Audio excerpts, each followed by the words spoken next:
Okay. I just put it in the chat, the tweet. All Great. right. We are live. It is September 19th, 2025. This is the Prospect Weekly Roundup, our weekly YouTube show that we do every Friday at 12:30. And very excited to have my co-host of Organized Money, the podcast about how business really works. It's Matt Stoller, everybody. Hey, Matt, what's going on? How are you? And this one is Uh, live. Organized Money is edited. This one is live, which means yeah, you take all the offensive things that I that's right. say get edited out of Organized Money, but now This is uncut. This welcome. is this is Stoller uncut. Welcome to the brain, unfiltered. Well, you did a great piece. We were together. We were actually at the Anti-Monopoly Summit in Washington earlier this week, and Right. right after that ended, we had this moment that obviously has become a big political issue and topic, where Jimmy Kimmel was suspended, I guess is the word. He was taken off his late night show after pressure from Donald Trump's Federal Communications Commission. And, maybe at the end of the show, we will talk about how I was once a guest on Jimmy Kimmel, which is actually 100% true. And it's a very funny story. But your piece, I thought, about this was really the best thing I've seen. And it's because you didn't Oh, just look at, stop oh, you. come Oh, on. you. Come on. I appreciate Oh, it. This is the yeah. Jewish mother part of the Yeah. show, as we No, used to do on Organized Money. that's right. Um, because it didn't just talk about the issue in kind of a hermetically sealed way, but it said this is what's really happening, and this is why this kind of censorship or attacks on free speech are easier to do, and here's what we can actually do about it. So I want to go through all of that for the next hour, and maybe we can start by talking about obviously Jimmy Kimmel Live was on ABC, which is owned by Disney, and a lot of the affiliate stations for Disney are owned by two big conglomerates, big TV station owners. One is called Nexstar, and the other is called Sinclair Broadcasting. So, Matt, talk about what these entities, Disney, Nexstar, Sinclair, were involved in the lead up to this event in terms of needing some regulatory decisions made by the government. Sure. First of all, I want to say I didn't watch Jimmy Kimmel, but I did really like when he did his annual kids, like they had parents tell the kids they ate all their trick or treat candy, and then they filmed the kids freaking out. Right? I always enjoyed that a lot. I thought it was really clever, which isn't to say it was a profitable show, but I like that. Um, so the broader, let's just to start with some context. So the reaction to Jimmy Kimmel being fired is similar to the reaction to Stephen Colbert being fired, although the Jimmy Kimmel was much more explicit with that. Right. This was Trump just ordering it to happen. The reaction from most of the Democratic leadership is Trump is bad, and Obama even said we need these media companies to show courage, Right. and these media companies are cowardly. Like we must protect the First Amendment, and it's a very superficial critique, right? Because the Right. premise of that is Trump is bad, and what we need is a good person in charge, not a bad person in charge. Like that's Right. the argument, and there's a secondary layer to what's going on, which is why are these companies doing what they're doing, right? And if Right. they're not doing it because like Bob Iger, who runs Disney, is a bad guy or a good guy, like they weren't doing it 30 years ago or 50 years ago, or at least not as much. And the people who ran companies had the same characters they do today, right? What Mhm. has changed, and why is it so scary? And the reason is because not just because we have a guy who wants to be an authoritarian who says I don't like critics of mine, and Trump has said remove their licenses if you make fun of me. Yeah. It's that the media is just a lot more consolidated today, and Right. a monopolist, right? If you are um, Well, if you're editing a newspaper, right, you're an editor. mhm.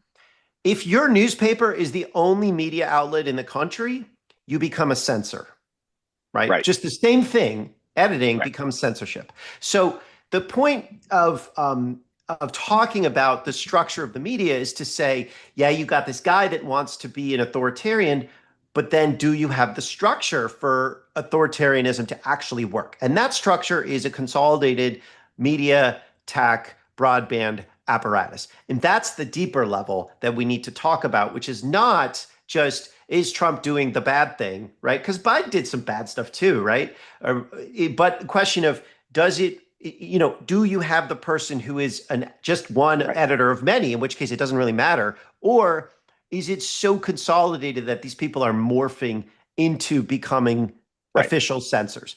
I So, mean, so this is that's the something basic. this is something we talked about with respect to social media and some of the things that were Yes, done with the Hunter Biden laptop and whatnot. It's that we had imbued these large platforms with too much power to say, okay, that right. particular uh, article can be shared or it can't be shared, et cetera. And nobody should have that kind of power. And that's the larger That's right. problem. And So if right. it So when was, there, yeah, when there's one social media company that controls everything, or there's one search engine, what that entity does is really, really important. Whatever they choose, they're becoming a censor. If you have right, 20 search engines or 20 social exactly. media companies, then it doesn't matter that much, right? Because if there's That's right. one, you can't get to your ideas to market through one path. Well, there are 19 other possibilities, and so that's what we're That's right. dealing with right now. And I think the context here is that, at least in the sort of television slash film, that side of the media market, that consolidation is happening right now at the same time that there is this attack on free speech, a censorship Right. campaign being waged by the same government officials who have to approve Right. that consolidation. And Right. so let's get into that a little That bit. we'll talk about that because I think what's really happening here is a corporate revolution being disguised by a culture war, right? Right, A corporate right, consolidation revolution. And right. okay, um, so you asked about Nexstar and Sinclair and Disney. All right. So there were some broadcasting rules that were put into place in the 1940s called the broadcast chain rules, and these were by the FCC. And what they said is that we're gonna decentralize power in our broadcasting system. So we're going to have broadcaster central owners, right? NBC, Right. ABC, CBS. Although there were there At that time, and yeah. then maybe and eventually Fox, um, and and this was radio, but then it moved into TV because TV didn't exist yet. But then you're going to have local affiliates as well, and those local Right, affiliates um, are going to be able to take the content that is national content, maybe more expensive, and put it on their local affiliates to broadcast to their local communities. But they have certain rights and they're split up. It's a little bit like right, you have giant auto companies and you have auto dealers and they're right, independent and they kind of check each other, or that was the idea, right. right? As we know, auto dealers are great, right? We love them. They're awesome. They're It's so a really wonderful. well designed system. But it's about splitting power to make sure that there's local control, right? So that And not everybody is controlled from New York. and this kind of philosophy was taken through many types of media ownership or what have you. For example, the Paramount decrees that split theater owners Right. away from the studios who Yeah. were producing the films, or the FinCin rules that split the producers away from the distributors that were broadcasting the In material. So television. Yeah. yeah, and television. So this was kind of the way in which we have structured Right. our media landscape for since the 1930s and 40s. Yeah. I mean, sorry, not to quibble. We could go back, the principle of American communications and media revolution going back to the founding is keep stuff local as much as you That's right. can. Yeah, Right. yeah. I mean, you can go And back even further, yeah. sure. And And accessible, right? I mean, that was the whole point of the post office was we're going to right. make this stuff cheap and we're going to make sure that everybody can be informed. Yes, public necessity, convenience, the public interest. These were Right, standards that were put into place by Congress. right, They're still in in some ways in the law, although they got radically shifted. So in the late 70s, you see a change and say, all that stuff is silly. What we want is everybody to compete and consolidate in these giant markets. We don't care about local ownership. And one of the Right. things that happened is these local affiliates were they used to be owned by like a local rich guy, right? Right. And I think there were cross ownership restrictions. So you couldn't have a radio station and a TV station, or there were certain restrictions in there. I'm not a And a telecom lawyer, newspaper, maybe. Yeah. yeah, Like, but you yeah. couldn't own too much, right? And what gradually happened is the caps of how much you could own were sort of raised by the FCC, and then eventually the 1996 Telecom Act totally changed the landscape and said there is no cap on radio ownership. So like immediately, that's where Clear Channel emerged, which Clear is now Channel. iHeartRadio, and you saw like just this gutting of local radio across the country, Right.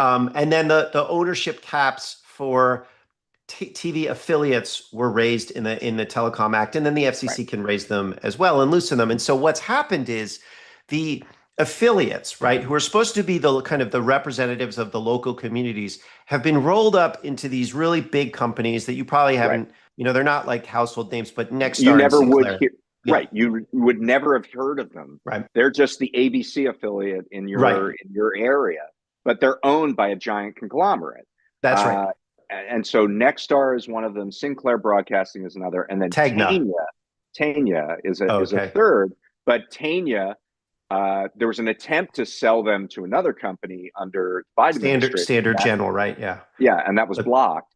But now there's an attempt to sell Tanya to Nexstar, and they actually have to change the media ownership limits in order for this merger to go through and allow Nexstar to have the biggest scale in terms of affiliate ownership in the country. Now the reason this matters, this roll up matters, is particularly with the case of Jimmy Kimmel, and broadly, Yeah. and Jimmy Kimmel himself doesn't matter. Like, we don't care about him, but the case of being able to coerce, you care about Jimmy, but the ability to arbitrarily coerce someone into Correct. saying something different purely based on the will of another powerful individual is antithetical to our notion of freedom, right? That is 100%. the core 100%. of the problem here. And if they can do it to Jimmy Kimmel, they can do it to you, right? That's the deal. They can do it to anybody. That's what we say, but so Nexstar then has a lot of ABC affiliates. I think this is what we're getting. So what happened is Nexstar and Sinclair claimed that, we had so much outrage from local viewers that those local viewers didn't like what was happening, and they told our local affiliates they were mad. And so the local affiliate then told Disney, hey, you got to do something. And we should talk about the pretext. The pretext of this was a mild joke about, I didn't actually even see it as a joke. It just seemed like an explanation of some sort. I didn't know what the punchline of the I joke actually don't. was. I don't think we should get into whether the joke was appropriate or not, because that's just a matter of taste. It doesn't matter. I mean, yeah, it does not matter. I think the relevant in the wake. My point is, it was in the wake of this hysteria around Charlie Kirk and using that as a pretext for restrictions on speech. That's all I'm saying. What's important here is that 2 months ago, Donald Trump tweeted out after Colbert was fired because of a merger, essentially as part of a merger condition, although there's not proof of that, but we all know what likely happened. So Trump says, I'm so glad Stephen Colbert was fired. Jimmy Kimmel is next, right? And then 2 months later, he makes a relatively mild joke. I think that conservatives would probably say, how dare he, call this assassin a MAGA person, which was not a very important part of it. But the point here is that there was Trump said, we're going to fire Jimmy Kimmel. And then 2 months later, they found a way to do it. So 2 months. So then immediately after Jimmy Kimmel does this monologue in which he was basically making fun of Trump, because when they asked Trump, what do you think of Charlie Kirk? This seems awful, or how are you affected by it? I know you were close with him. And Trump immediately turns to he's in the White House lawn, and he immediately turns and he says, yeah, we're building this amazing ballroom and it's going to be great. And he just starts talking about how awesome the construction is going. And so, and the joke was, it was deeply felt. Yeah. The joke was, this is how you grieve, by talking about construction. It was just funny, right? Like a funny moment.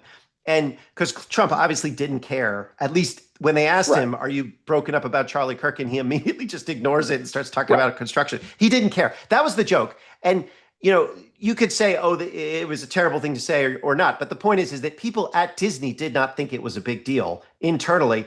What happened then is that the Federal Communications Commission chair, Brendan Brendan Carr, Carr. immediately said, on a right wing podcast, we got to something has to be done about this. It can be done the easy way or the hard way, and if they don't do something about it, we're going to start looking into policy that we can pursue. Right. Right. And Including so, their broadcast license. That well, was the explicit threat. he didn't say Right. that. He said the easy way or the hard way, and then he said we're going to look into policy that we can Right. enact. He didn't say explicitly what they would do or could do, but he was just sort of like, yeah, that's a very like mobster type of thing to say. We could Right. do it the easy way or the hard way. Like that's Right. crazy, right? Right. So It's an implied threat, but it's anyway, go ahead. I mean, yeah, I didn't even know how implied it was. Just a threat, right? And it's just not a specific threat, but it's a threat. Right. And then a few I hours show later, you have here. It's a shame if something happened to it. Anyway, go ahead. a few hours later, Nexstar says we're not going to broadcast Jimmy Kimmel anymore, right? We're On going our to preempt affiliates. it. Yeah, we're not going to do it. And they demanded that he apologize and that he donate money to Turning Points USA and all of these sort of conditions. And but it's important that like this company say that because that the reason it matters is because it's not like they're just one or two local affiliates. It is 200 local affiliates, which means it's no longer like financially viable to broadcast a show if Right. 200 And local then your affiliates ad rates go down and everything. Yeah. So they have And a lot Sinclair was also Sinclair, which is, I think fairly explicitly right wing. Yeah. And they inject that into local broadcasts.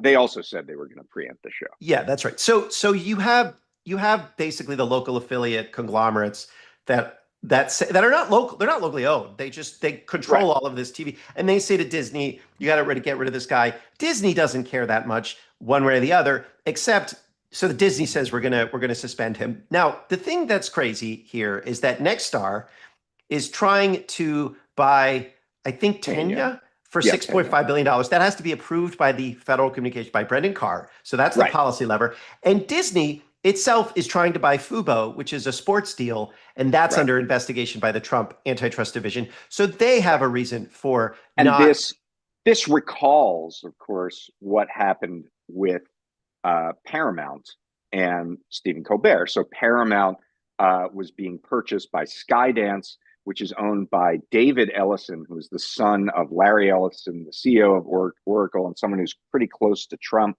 as a donor and a colleague. And there were sort of implicit conditions that seemed to be put on that, not just the firing of a late night host, but also the change of CBS News to add a conservative minder basically over the news net part of the network, and Barry Weiss has some role to play there. The other thing that I from my perspective that I want to bring in here is that this is all happening amid the changes in broadcast television more generally, where people are cutting the cord more. There are fewer people watching television, streaming. I believe it was in May, for the first time ever, there were more viewers on streaming than there were on linear television. And late night in particular is a money-losing business. And so when you say to Disney, you're going to have to get rid of Jimmy Kimmel, that is not a hard thing for them to think about, because they're losing money on having Jimmy Kimmel there. And this could speed up the transition away from linear TV and toward more of a streaming condition. And that's going to require additional regulatory approvals and things like that. So there are all these changes in Hollywood that are happening.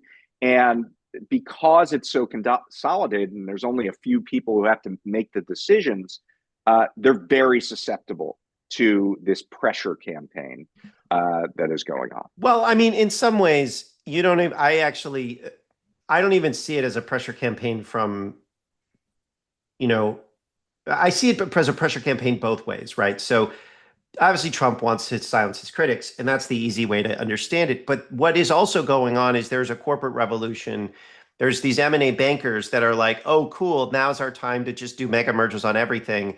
And we'll pay some parking tickets. And maybe those parking tickets are, we'll get rid of some money losing leftists on our TV channel. We don't really care. Or maybe we even want to because we find this annoying. So I think one of the things to understand here is that it looks like the villain is Donald Trump, and sure, he's a villain, but it's the M&A banker nerds who are also really authoritarian. Um, And it's and these sort of executives who want to remake media in a different way, and are all too happy to shed certain parts of the business well, and in that exchange. so this gets to the core, like the core thing we were talking about before, right? Which is like the two. So you can just be like blame Trump because he's bad man. We need good men to be in charge, not bad men, Right. right? Or you can look at it and say, do we want a democratic media system or do we want an authoritarian one? Now, if you really want to get back to the root, the guy that I think the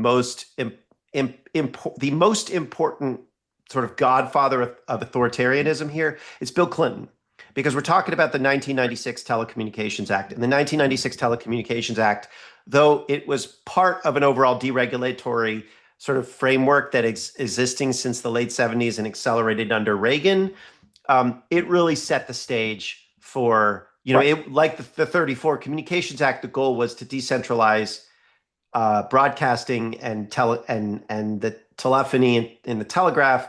The 96 Act was to consolidate it all, right? That's right. And That's right. and so immediately, Clear Channel happens. You have Rush Limbaugh explodes, and I remember like just a few years later, the media was kind of lying us into war with Iraq. But there was still some decentralization. So you did still have some newspapers like McClatchy that were skeptical about the war. McClatchy's gone now, basically.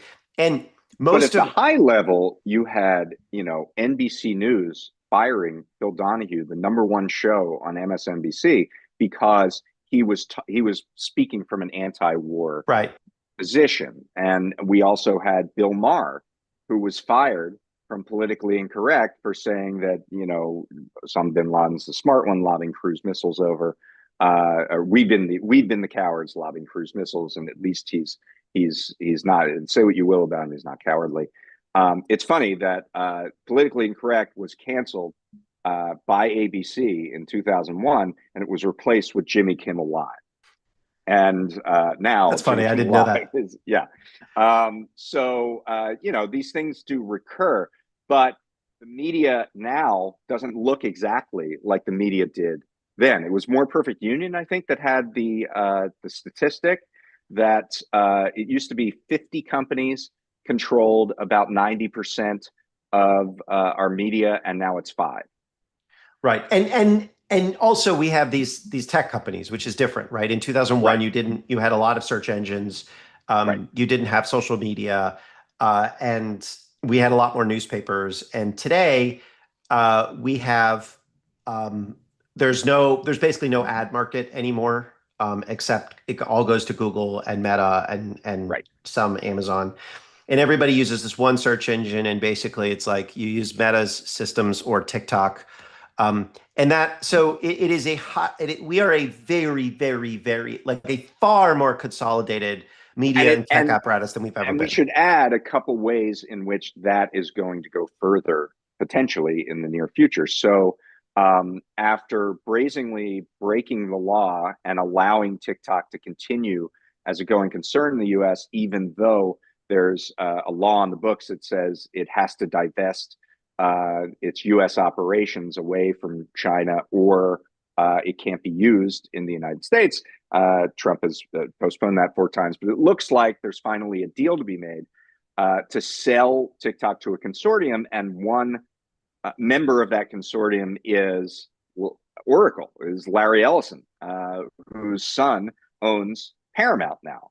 And Paramount subsequently also is preparing an offer to buy Warner Brothers Discovery, which actually comes out of a different mashup between media companies, between Warner Brothers and Discovery Networks.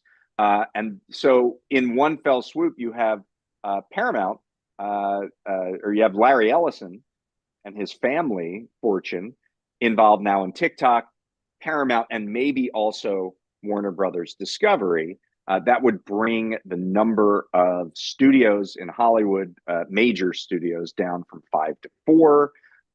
And it would combine the fourth largest and the fifth largest streaming networks in America.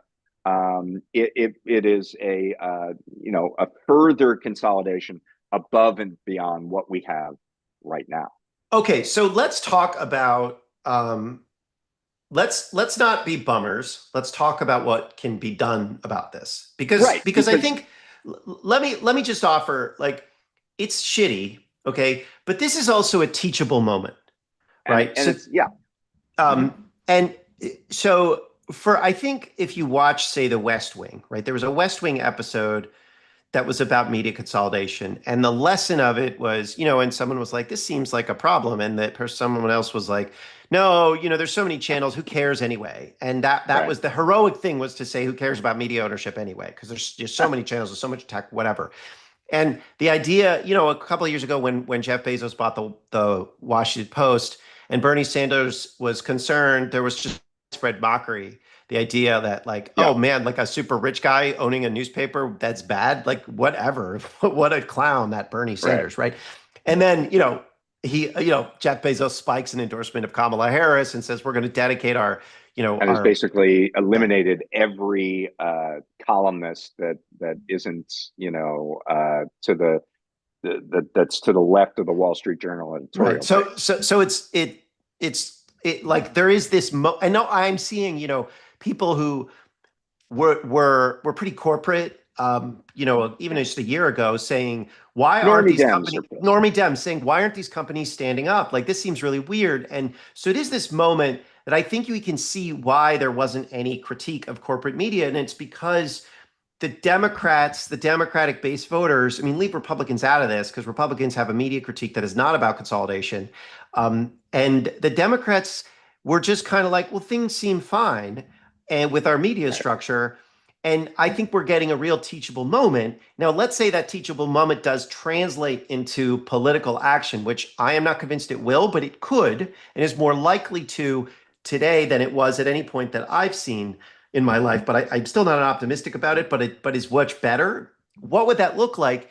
And I've started to see people talking about revisiting the Telecom Act of '96. Right. So you quoted this guy, Reed Showalter, right, who I actually broke the story earlier this week. He's running for Congress. He worked for Lena Khan, both at the House Antitrust Subcommittee that produced the report on monopoly platforms, digital platforms. He also worked at the FTC under Khan. And he also worked at the Department of Justice under Jonathan Cantor. And here's the quote that he says, and I want you to put some meat on this. He tweeted out, monopoly and fascism go hand in hand. We aren't free if our public discourse is controlled by authoritarians and oligarchs that bend the knee to them. It's time to break up Sinclair, Nexstar, and big media companies and repeal the '96 Telecom Act that let these companies merge. So, that's kind of the broad strokes, but why don't we just get into the details? Yeah, so we'll start. I guess one way to start is, like, what's the point of proposing anything now, which obviously isn't going to pass, right? Right. And so the answer is, well, what you say you're going to do now in the minority, and this would be true for Republicans if the Democrats were in charge. Like, what you say now is what, right, is essentially what you're going to plan for and what you're going to implement. Right. So there's no, like, Hakeem Jeffries and Chuck Schumer are promising to do nothing. And right. So what will happen if the Democrats win is nothing, right? What's funny is it's like if Republicans said, well, what's the point in making Project 2025? We can't pass that now under Biden. What's the point in even writing that book? That's a really good analogy, right? So the point is you make the plan so you can do it when you're in power. Now's a good time. But the other thing is that if you start, if you say what you want, right? Look, what they want is nothing. So that they are saying what they want. But, like, if you say, hey, we're going to break up, you should not exist, Nexstar. Like, as a company, right, your business model should be illegal. Nexstar might think twice, before going along with what are obviously unethical decisions to censor people, right? But right now they have no incentive to, because they're just like, well, Right. we're just getting bigger and more profitable. And if we have to deal with like Democrats for a few years, that's not a big deal, whatever, we don't care. Um, Right. so that is very different than how, companies in 2023, 2024 were approaching Biden, which is they were actively hostile and dismissive of the administration because they said, well, Trump is going to win anyway. So we are scared of Trump, even though Trump is not the president. He's coming and we can tell. And we know he wants what he wants, which is, Right. vengeance and control and restructuring our industries to make us more sympathetic to conservative, et cetera, et cetera. So they started doing that even before, right? So that's the point of coming up with plans for what you want to do. So what should those plans be? Now we get to that. And so right Yeah. now we have the main Democratic approach, which is to do nothing.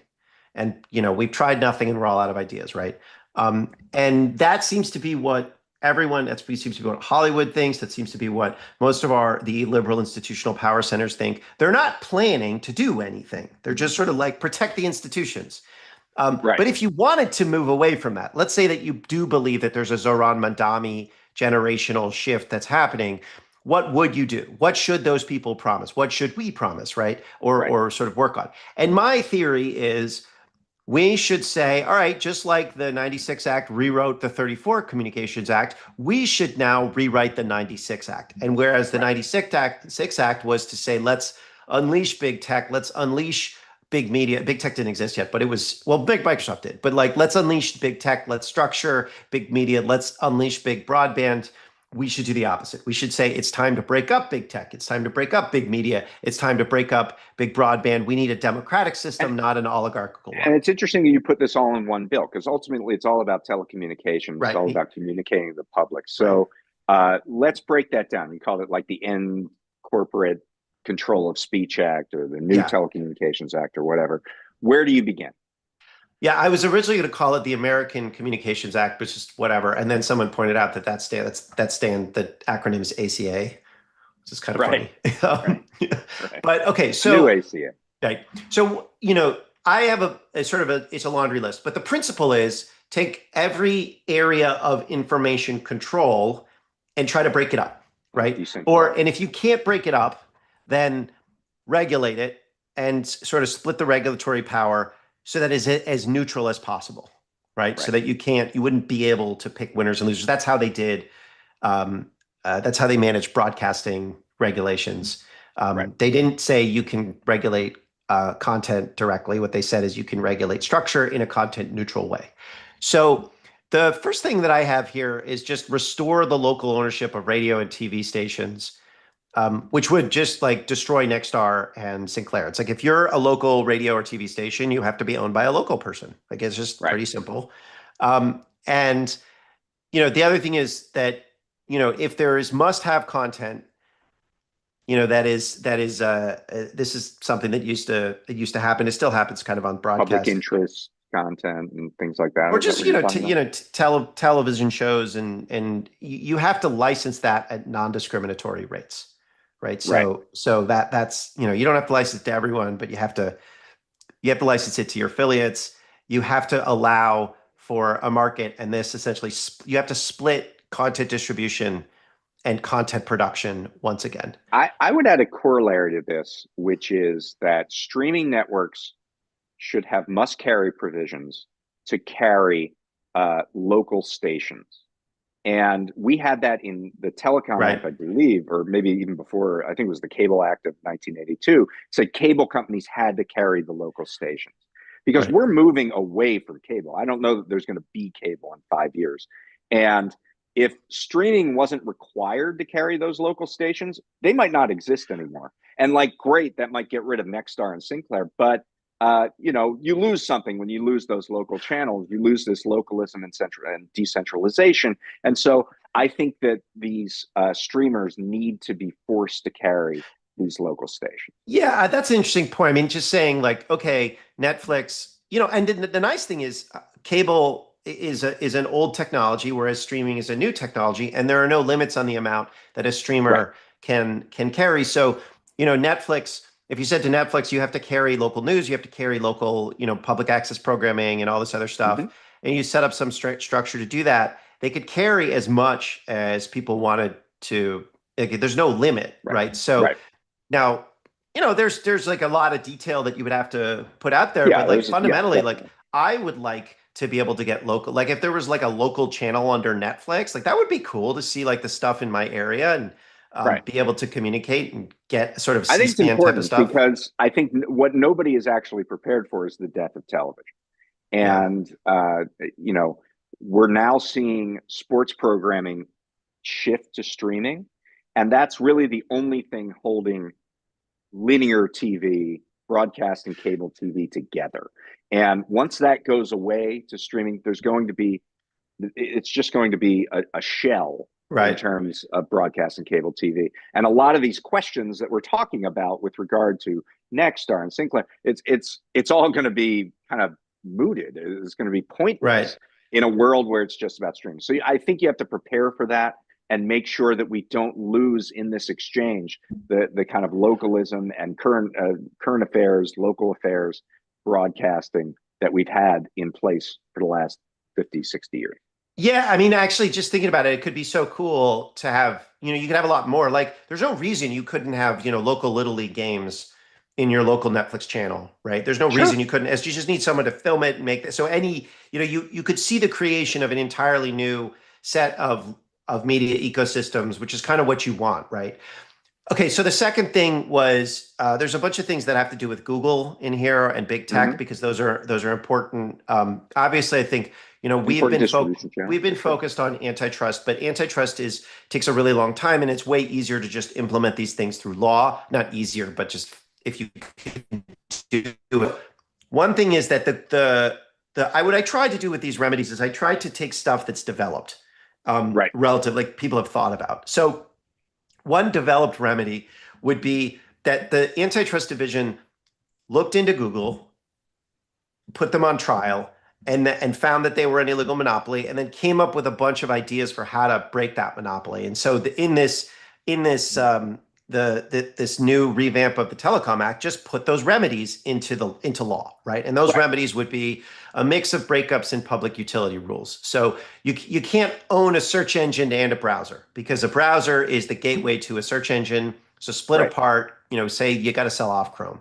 Mm-hmm. You can't be a big cloud computing center and train AI models because there's a conflict of interest where you would say to other people who want to train AI models using your cloud, no, you can't do that unless you do certain things that shape AI development in a specific way. So you'd split those up.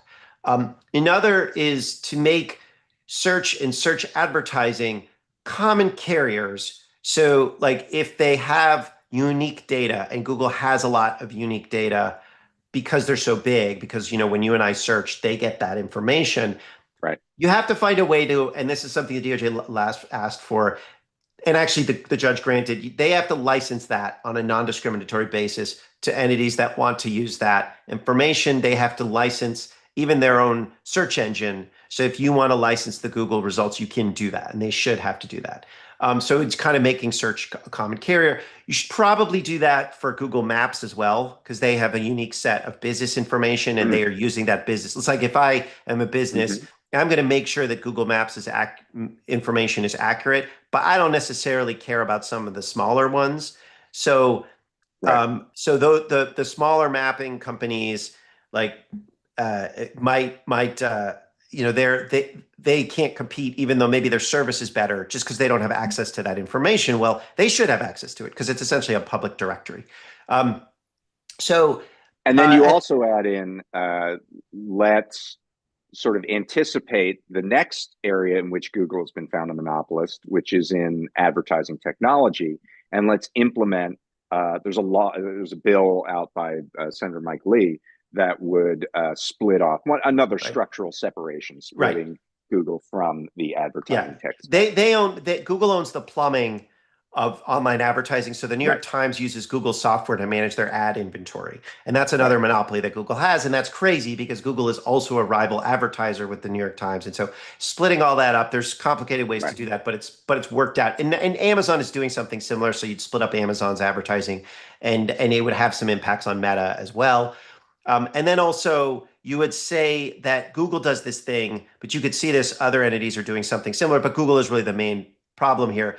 They force publishers. They say, if you want to appear in Google search, you have to let us train our AI models on your content, right? Right. Which is a Hobson or a Yeah. Hobbesian choice. I don't know what I believe it's a Hobson's choice. Hobson's choice. So it's saying you don't appear in search, so you don't get traffic, or you basically give us our content to steal, right? Two One of the two. bad So you options don't that allow and that, you have to right? take one of them. Yeah. Okay, so that's the stuff. That's like Google specific stuff. You would also want to repeal a provision that was in the '96 Telecommunications Act, although it's not really understood as part of it, but it is. It's Section 230, Hmm. which is the in the Communications Decency Act, which was wrapped into the '96 Telecom Act, and that says that right now Section 230 says essentially that platforms are not liable for what third parties use those platforms for. And it's complicated because in different case law in different circuits, there's different ways that maybe they are sort of liable or not, but just get rid of it. And this would treat platforms the way that book distributors are treated or used to be treated, which is like a bookstore is, the author is most liable for what's in their book. If they defame someone or Hmm. have illegal content. The bookstore is less liable, but they're still a little liable. Like if they know that there's a book that has defamatory content and they are selling it, they're sort of liable. And a book distributor also has some distant liability for what they're distributing. So what you would do with these platforms is you would say you're not like an author, you're not responsible directly for the content on your site, but you are like a book distributor. So you have some distant liability if you know that people are trafficking in illegal things, you are distantly responsible for it. And it worked with book Right. distributors. It would work again, and it would kind of roll back some of the worst type of behavior, allowing, Right. Because this is proliferated. I mean, yeah, scams, child sex abuse, et cetera, et cetera. Amazon third party sellers are selling counterfeit or even dangerous material on their site, and they're being exempted from consumer product safety laws because of Section 230. Yeah, there's a Yeah. lot of fights over there in California.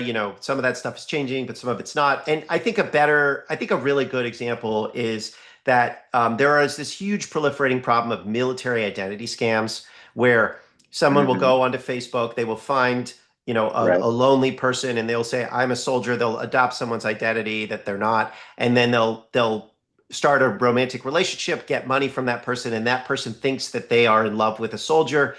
Then that soldier comes home, and this person is just there waiting for them that they think they've been in a relationship with, and that soldier is just like, this is crazy. And it's Yeah. happened. It happened. You talk to a lot of people in the military, they all know about it, they all see it's happened. That's happened to a lot of them. And Facebook could stop it like this, but they don't, because they're not Right. liable, right? Obviously the Right. person committing the scam is the scammer, but Facebook should have liability for it, and they don't have As the liability because of Section 2. facilitator, The the same thing is distributor. true Yeah. with if somebody steals your identity using Facebook for tax fraud, which is very, very, very common. Um, Facebook's not liable for it, even though they know it's happening and they could stop it. Well, that's because of Section 230. So if you roll that back, all of a sudden you fix a lot of the problems with these monopoly business All right. models. Not all. Um, Uh, let's move on. So you have some stuff about App Store Yeah, get monopolies. rid of those. Break the apps for monopolies. There's enough legislative proposals to do that. Right. Could put some restrictions on AI firms using copyrighted materials. Deal with Right. consolidation in advertising agencies. That's pretty simple. You just Hmm. say if you're bigger, you don't get better ad rates. Then all of a Right. sudden Kind of a there's no incentive. non-discrimination, kind of a Yeah. Robinson Patman So for then there's no advertising. incentive to get big. Um, Right. And Right. then we talked about sort of re-implementing financial syndication Paramount decrees, but for the streaming era. So you Right. can be a streamer or you can produce content, but you have to pick one or the other. Um, I think and that's a really important one yeah, because we're moving towards a very integrated space when it comes to that, with Netflix in one lane, Apple or Amazon another lane, and whatever shakes out from Peacock, Paramount, HBO Max in another lane, and they're all producing content for themselves. And this is a competition issue that affects the compensation that a lot of these producers are able to get if there are fewer bidders for their work. then it's a problem. So I think that's another important part of this picture. So then it gets, there's also some stuff on broadband, right? So one of them is saying that right now, Starlink, which is the satellite Mm-hmm. broadband, is owned by SpaceX. So a monopoly launch, like space launch provider, also owns the monopoly Right. communications network, which means that if you Right. want to compete with Starlink, you have to use SpaceX's launch vehicles to launch satellites, and SpaceX is going to could charge you more for that. So you just Mm-hmm. break those two up. So you can't be a launch company and a satellite communications company. You got to pick one or the other. And then another one is so for broadband. So that's one of them. But the other thing is that in markets with broadband, and we've all dealt with Yeah. broadband monopolies. So if there's competition between three or more providers in a market, no changes. But if there isn't, if there's no competition, then if there are two or fewer, then you have to mandate that the monopolist has to lease their lines to rivals at a set price. This is something called open access. It existed before Mm-hmm. 2002. It was Mm-hmm. pretty successful. It happens in the UK, and also you should move the regulation of this out of DC and back to cities where actually um, electricity and broad and Yeah. telephony, where at least local access was regulated in cities all the way up until 1996, from the 1890s to 1996. And so you move that back to cities because they just generally do a better job. And then Okay. the last things are something you wanted, which is to ban targeted Yeah. advertising using personalized data. There are privacy authority at the FCC, so that's always been a part of our telecom world. Mm-hmm. And then some bans on addictive user interfaces and Right. some privacy rules. So that's what And you do. so in general, the and why you group these together, it is intended to decentralize media in all its forms, Yes, that's right. in all the ways that we access media. And in the near term crisis, it's talking about the inability to harness speech, basically. Right. But in the longer term, there are a whole other set of benefits that you get from a decentralized media space. The information environment can be better. It can cater to different tastes and different ideas. The ability for people to profit as to use their talents and actually be able to make a living in media would be enhanced by not having effective monopsonies everywhere throughout the media space. And I mean, maybe you have some other benefits that would come from this as well. Yeah, I mean, I think the biggest benefit is you have a democratic system, Right. right? I mean, the whole premise of communications law in the first place is that we want to promote a free society, and how we communicate with one another Mm-hmm. is essential to that. And a communications environment that facilitates arbitrary coercive power from a private entity, from a public entity, or from the conjoined those two is a limiting factor on whether we're a free society. And so the more you can facilitate more speech among more people, um, and not without gatekeeping, the more free we will be, and the harder it will be for any would-be authoritarian to come in and sort of seize control over the arteries of speech. Which Right. is, I think, a problem that the right has experienced as much as the left. It's just not, maybe not as much, but they've Mm-hmm. experienced it. It's just that I think that their lesson is, oh, we want to be in control of the arteries of speech, Right. not, the corporate liberals. And, the corporate liberals are now saying, no, we should be in control of the arteries of speech. Right. And Um, then our ideas, maybe nobody should be in control of it, and the ideas can flourish. yeah, Um, that's right. That's right. so yeah, well, it's a great piece. We have a link to it in the chat. This was written at the big newsletter, which you should all get on and subscribe to. That Matt puts out a couple times a week. Do you want to hear how I was on Jimmy Kimmel? I'll do the last quick story here. Um, Sure. unless you have Well, more. I wanted to mention, I just saw that Marissa Gillette, who's the best public utility regulator in the country in Connecticut, just resigned, Ooh, which sucks. So I wanted to mention that. She's the only person who has actually made utility rates go down for people in Connecticut.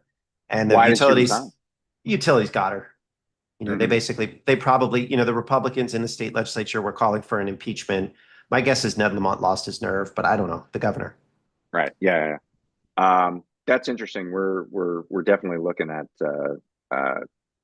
obviously electricity rates are skyrocketing, and what's little known is these boards within the states that have been captured by utility interests and allowing these rates to skyrocket. So it's an interesting fight, and that's disheartening news. Um, yeah. So this was probably close to 20 years ago. I was doing stand up in Los Angeles. Somebody comes out to a show I was doing, and turns out she's a casting person for Jimmy Kimmel. And, she saw the show and we talked a little bit afterwards, and that was it. And a few weeks later, I get a call and they say, well, we have this spot. We have this thing that you can do on the show. And would you come on? And I'm all, kind of excited. I hadn't done that before. Call my parents and call, friends and say, hey, I think I'm going to be on Jimmy Kimmel tonight. I go down to audition. And it turns out what they wanted me to do was be a plant in the audience who a comedian would come out and make fun of. And that was my job in the show. So I was auditioning to be an idiot, basically. And this is where it gets interesting. The person who was going to come out and do that is this comedian. He's named Todd Glass, and he's from Philadelphia. And when I was a kid, Todd Glass was hired by my parents to play my bar mitzvah. And 20 years later, on national television, he was making fun of me again, uh, as just in a different way. So we go do the show, and I knew Todd because I'd been doing comedy, and I just met him through that. And like, hey, do you remember you did my bar mitzvah? He's like, yeah, I never did another one. So yeah, I do definitely remember you. So we hung out, and then we did the show, and this was the part that I love about it is when my dad, this was the encouraging message that he gave me. He goes, we stayed up all night. We were waiting for your big debut on television, and you just get made fun of. What's wrong with you? What's your problem? I'm like, well, thanks for the vote of confidence. And then he goes, well, how did you even get that job? You're not an actor. I go, well, I was doing comedy, and the casting director saw me. He goes, but you're not a comedian or anything like that. and, so that's why I'm the journalist that you see before you today, because I had such a support network in my family from all of that. But yeah, Are so you like, no, I'm not going to give you a hug. exactly. So anyway, that was my one and only time. I think it was the one and only time I saw Jimmy Kimmel. But yeah, I mean, it is a scary moment, right? To see any kind of restrictions on speech. I mean, it's kind of the thing that makes America great. Obviously, I mean, I think it's scary to see the president just, doing what he's doing. I will say this, I don't watch Jimmy Kimmel. I always thought he was funny. I mean, I don't think he's like, the best comedian out there, but I always enjoyed it. But Yeah, I don't watch the show. I do enjoy though that the right wing, when I'm like saying, I think this is bad, etc. They seem to think that like Jimmy Kimmel was the secret weapon of the left, right, right? right. And there's just like they can't imagine that none of us I actually mean, care about Jimmy Kimmel. most of us don't care, but I do think there's an element of the sort of mainstream Democratic Party that views the kind of rapier wit of these late night hosts that tackle their political enemies as to be a part of politics rather than an escape from politics. There's this I used to call it point and laugh liberalism. Like there was this just whole concept of the kind of thing where you don't laugh, you clap at what is being said because it's so right, and it gives it's kind of a way to engage in politics without actually doing anything. Well, And so I actually do think that that's well, I will say this not a about, great so I part of think it. Democrats, the critique from Republicans is that Democrats see the media as part of their political machine. And I think that that's actually accurate. So one of the things you notice, like, and I noticed this, is that Saturday Night Live never had a good Obama impersonator, Right. right? And it's because they were just too uncomfortable making fun of the president, President Obama, in a real way. When it was a president they liked. Yeah.